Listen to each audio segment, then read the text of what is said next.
We are hunting for gold in one of Canada's most prolific gold regions. And here to tell me more about this particular project is Greg Hill, the CEO of Albright Metals. Greg, it's a pleasure to have you on. How are you?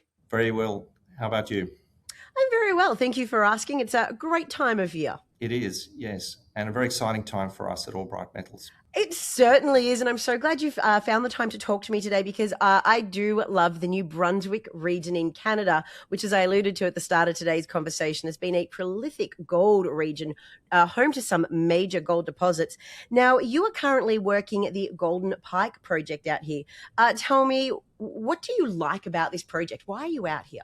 Well, as you mentioned, it's a very exciting gold region with a lot of prospectivity around gold and other base metals, and silver as well, prospective in the region. So there's a geological region that runs through there that has got an active history in gold discoveries.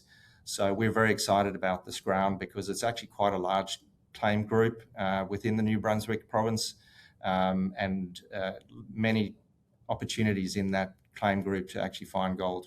Well, speaking of finding gold, you kicked off a drill program in November. Tell me, how's that drill program looking?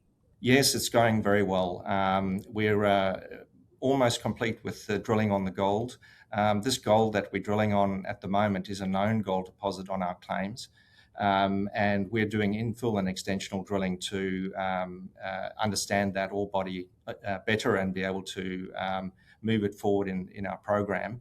So that program is now coming to a close on the drilling side of it. We're busy processing the core and acquiring samples, and those samples will be sent off for assay very shortly.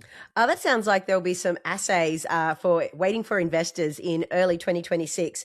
Now, I know Golden Pike is your main focus for the moment. So what are some of the key objectives you want to hit next year?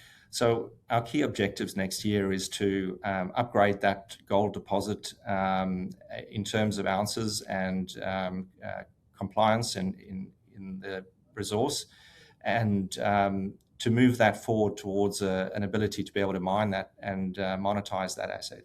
And finally, I know there's traces of antimony on this project, or I probably shouldn't say traces. It looks to be quite a high grade. Can you elaborate on that for me? Yes, there's a surface outcrop of antimony at the Bond Road occurrence, and that antimony occurrence has never been drilled before, but we've found there quite high-grade boulders which have been assayed and have returned up to 57% in some of them. And there's quite a bit of it on the surface there, so what we want to do is get in and drill underneath that to see where that vein is, because it clearly must be there somewhere. And that is our focus for exploration in January, to get in there and drill that antimony occurrence. Gold and antimony are both great metals to be in right now. Greg, I really appreciate you taking the time to join me today. And I am super excited to see these assays come out of this area. Thank you so much for your time. Thank you very much.